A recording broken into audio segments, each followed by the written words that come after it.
முந்தைய காலத்துல வந்து பிஜேபி கொட்டத்தை அடக்கி ஆழ்ந்த அப்படின்னா சில தீர்ப்புகள் சொல்லலாம், அப்படி சொல்லலாம். ஆனா எப்பயுமே நீதித்துறை இப்படி நம்ப முடியாது. ஏன்னா சந்திரசூட் வந்த புதுசுலயும் பாத்தீங்கன்னா பயங்கரமா வந்து பிஜேபியை கையாளுறாரு அப்படின்னு நினைச்சா அவர் எலக்டோரல் பாண்ட் வழக்குல, இவிஎம் மோசடி வழக்குல, பா ஈவன் பாபரி மஸ்ஜித் வழக்குல, இடபிள்யூஎஸ் வழக்குல, ஆர்டிகல் 370 வழக்குல எல்லாத்துலயுமே பாத்தீங்கன்னா நம்மள வந்து கைவிட்டுட்டு தான் போனார். குறிப்பாக ஆர்டிகல் 370 அவர் வாதிட்டதெல்லாம் வந்து, அதாவது நான் வழக்கறிஞர் போல சொல்றேன், ஒரு நீதிபதி வைத்த வாதங்கள்லாம் வந்து ஏற்புடையதே அல்ல அப்படிங்கிற அளவுக்கு தான் சந்திரசூட் வந்து செயல்பட்டாரு. இன்டெலிஜென்சியான்னு சொல்லுவோம் இல்லையா, சமூகத்துல படித்தவர்கள், அறிவார்ந்தவர்கள், இவர்கள் முற்போக்கு என்றும் கருதும் வண்ணம் ஒரு சில தீர்ப்புகளை கொடுப்பார்களே ஒழிய, ஆளும் வர்க்கத்துக்கு மொத்தமாக ஒரு குந்தகம் விளைவிக்கும் தருணத்துக்கு வந்துட்டா, ஒரு கிரிட்டிக்கலான ஸ்டேஜுக்கு வந்துட்டா, அவங்க ஸ்டேட்டஸ்கோ, அதாவது ஸ்டேட்டஸ்கோனா ஆளும் வர்க்கத்துக்கு சார்பாக இப்ப என்ன இருக்கிறதோ அது கூட போயிடுவாங்க.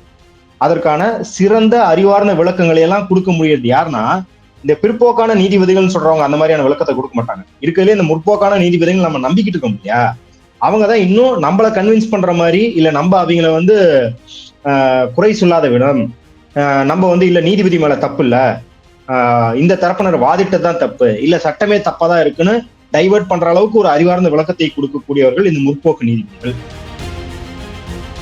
மத்தியில் ஆளுங்கட்சியா இருக்கிற பாஜக எல்லா உழைப்பையும் செலுத்தி இந்த வழக்கை உடைக்க பார்க்கும். நீதிமன்றத்துக்கும் பல வழிகளை சொல்லும்.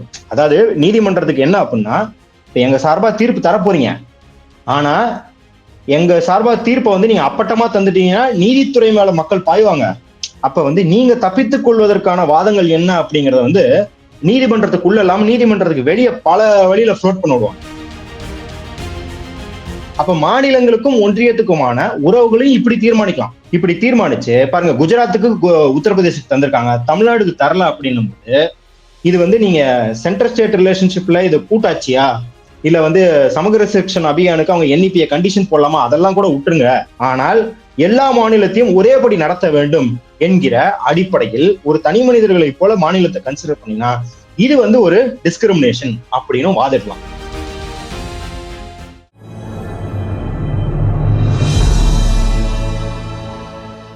தமிழ் நியூஸ் பார்வையாளர்களுக்கு அன்பு வணக்கம். இன்றைய சிறப்பு நேர்காணலில் மூணு இணைந்திருக்கும் சிறப்பு விருந்தினர் அரசியல் விமர்சகர் மரியாதைக்குரிய திரு மதுர் சத்யா சார் தான் இருக்காங்க. சார் வணக்கம். வணக்கம் சார்.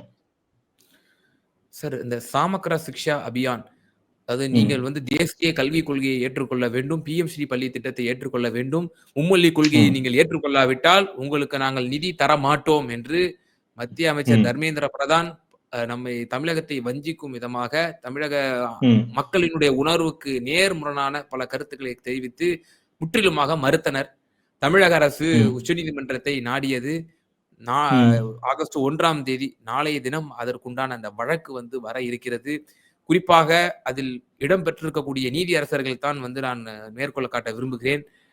நீதியரசர்கள் நம்ம பார்த்தோம் அப்படின்னா, மாண்புமிகு உச்ச நீதிமன்றத்தினுடைய தலைமை நீதியரசர் BR கவாய் அவர்களும், மேலும் மாண்புமிகு நீதியரசர் வினோத் சந்திரன் ஆகியோர் அமர்வுல வந்து இந்த வழக்கு வர இருக்கிறது. ஏற்கனவே பல வழக்குகளை BR கவாய் அவர்கள் மத்திய அரசினுடைய துஷ்பிரயோகத்திற்கு அவருடைய குற்றத்தை அடக்கியதை நாம் கடந்த கால வரலாற்றிலே பார்த்து கொண்டிருக்கிறோம். இப்பொழுது அவர் தலைமையிலே இந்த வழக்கு வர இருக்கிறது.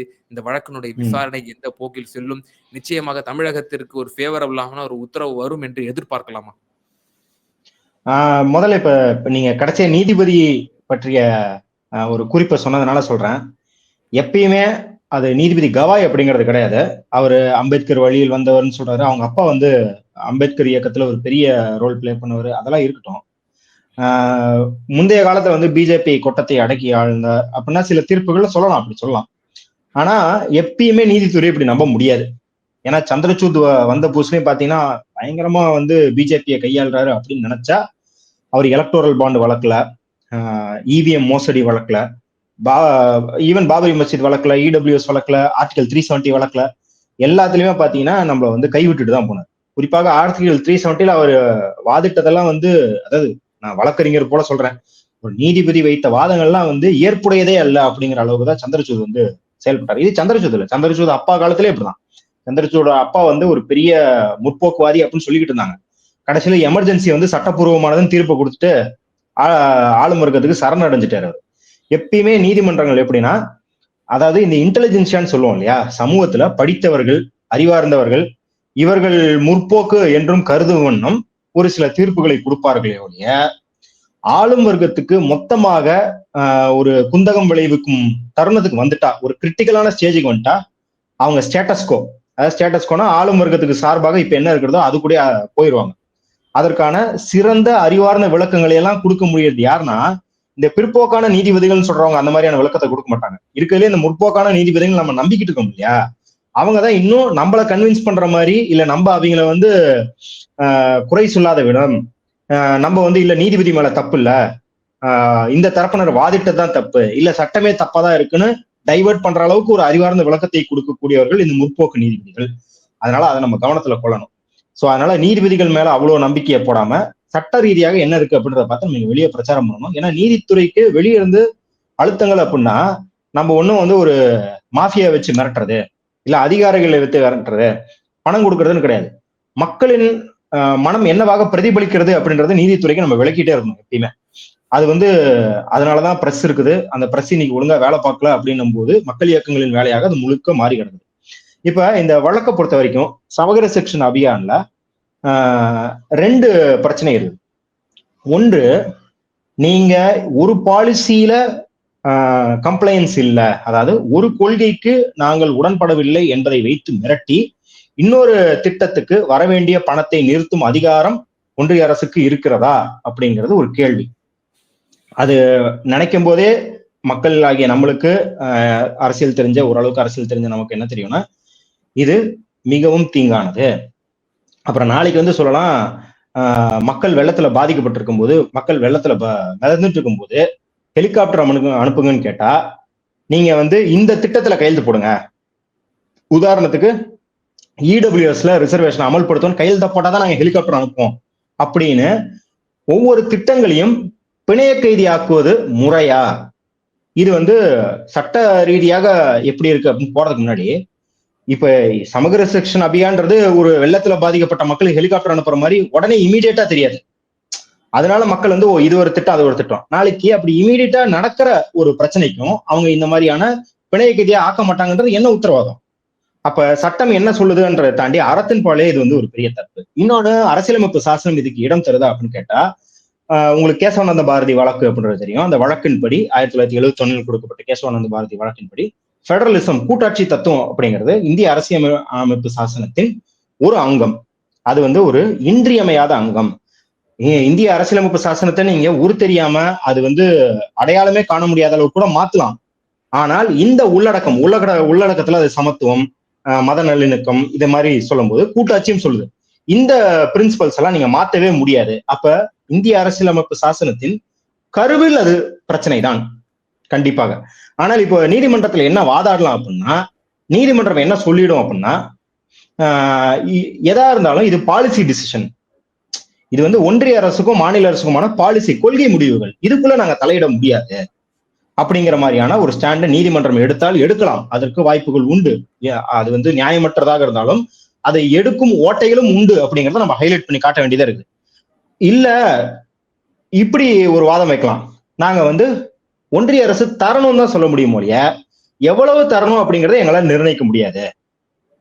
ஏன்னா இது வந்து ஒரு உயிரிழப்புக்கு காம்பன்சேஷன் அப்படிங்கறத எங்களால் நிர்ணயிக்க முடியும் சட்டப்பூர்வமாக. ஒரு தொழிற்சாலையில் ஒருத்தர் உயிரிழந்துட்டாரு, இல்ல ஒருத்தர் கை கால் இழந்துட்டாருன்னா அந்த காம்பன்சேஷனை நாங்க நிர்ணயிக்கிறது கூட எங்களுக்கு உரிமை இருக்கும். ஒரு திட்டத்துல ஒரு மாநிலத்துக்கு எவ்வளவு தரணும் அப்படிங்கறத நிர்ணயிக்கிற உரிமை எங்களுக்கு கிடையாது.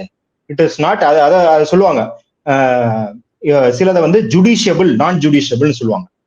ஜுடிஷியபிள்னா அந்த இடத்துல வந்து இது நீதிமன்றத்துக்கு எடுத்துட்டு போகலாமா அப்படிங்கிறது ஒரு பிரச்சனை. நீதிமன்றம் தரணும் தரக்கூடாதுன்னு சொல்ல முடியுமோ, எவ்வளவு தரணும்லாம் எங்களால் நிர்ணயிக்க முடியும்னு நீதிமன்றம் சொல்லலாம். இது ஒரு சிக்கல். இதை தாண்டியும் நம்ம என்ன சொல்றோம்னா, கொள்கை முடிவுக்குள்ள வர முடியாதுன்னு வச்சுக்கலாம், எவ்வளவு அளவுன்னு நீதிமன்றத்தால் தீர்மானிக்க முடியாதுன்னு வச்சுக்கலாம். இப்ப இது திட்டங்கள் சார்ந்தே இல்லாம இருவேறு மனிதர்களுக்குள்ள டிஸ்கிரிமினேஷன் பாக்குறோம் இல்லையா?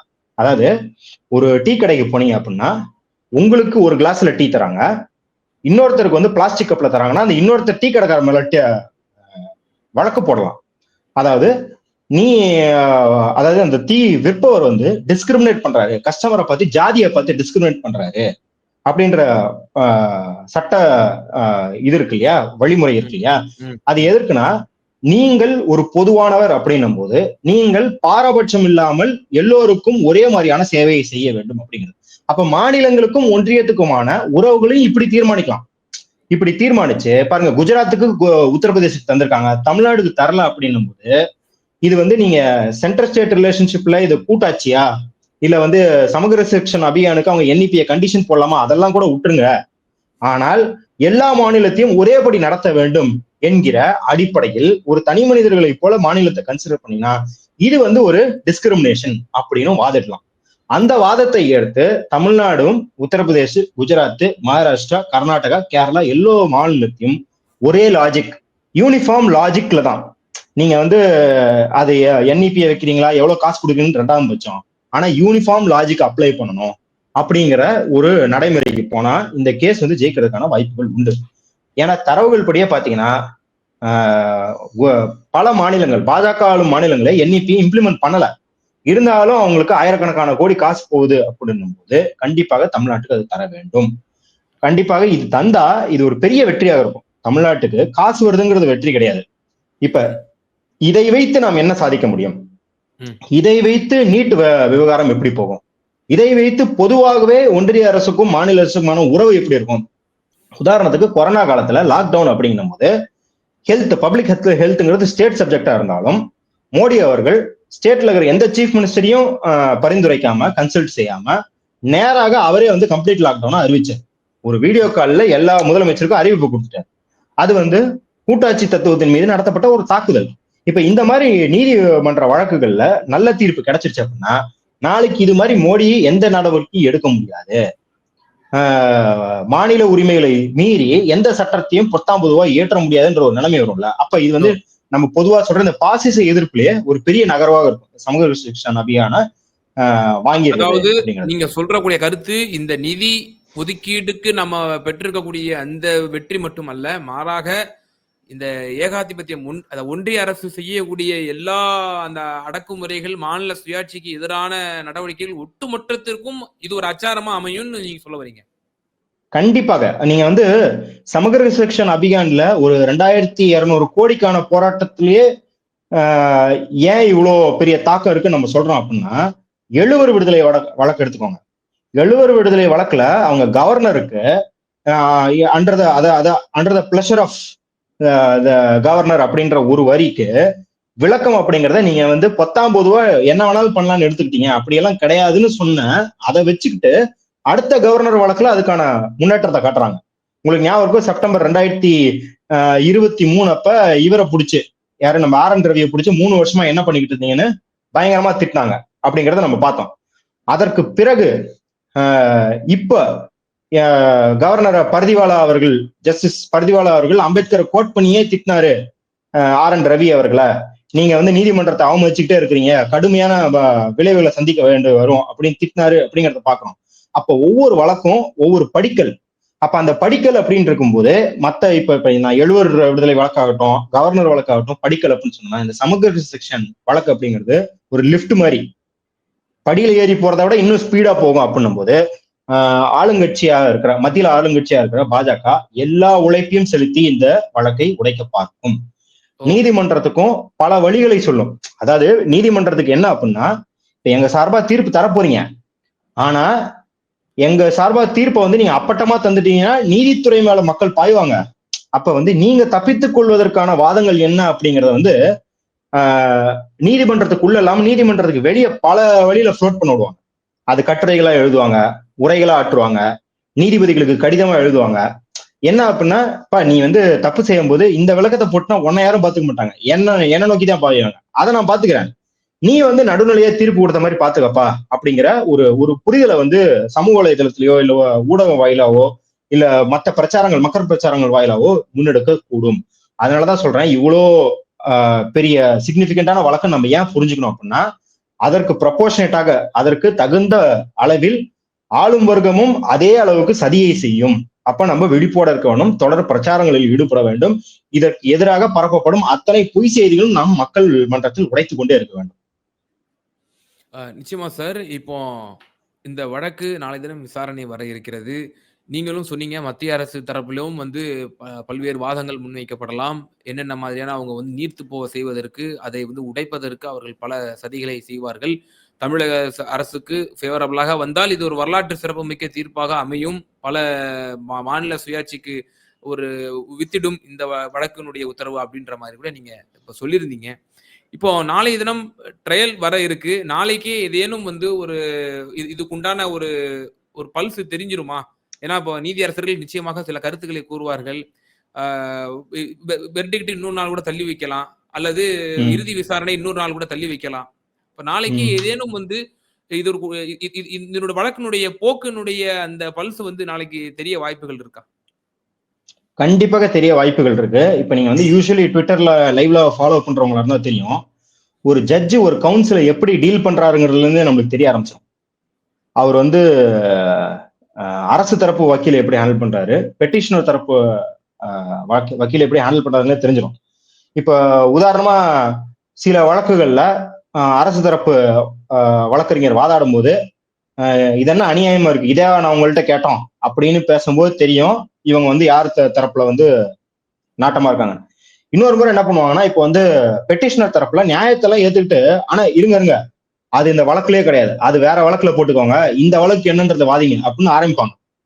இப்படி இந்த டோனல்லே உங்களுக்கு தெரிஞ்சு போயிரும் வழக்கு வந்து எந்த திசையை நோக்கி போகுது. அப்ப கண்டிப்பா நாளைக்கு வந்து வழக்கு எவ்வளோ முக்கியமாக எடுத்துக்கொள்ளப்படுது, பிளஸ் ஸ்கோப் எப்படி செட் பண்றாங்க அப்படின்றது நம்மளுக்கு தெரியும். ஸ்கோப்பை செட் பண்றாங்க அப்படின்றது நீதிபதிகள் வந்து எவ்வளவு ஓப்பன் மைண்டடா இருக்கிறாங்க.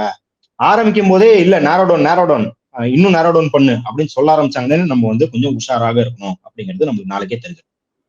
நிச்சயமா சார். பல்வேறு கருத்துக்களை எங்க நேயர்களுக்கு ரொம்ப தெளிவா விளக்கிங்க. ரொம்ப நன்றி சார். நன்றி.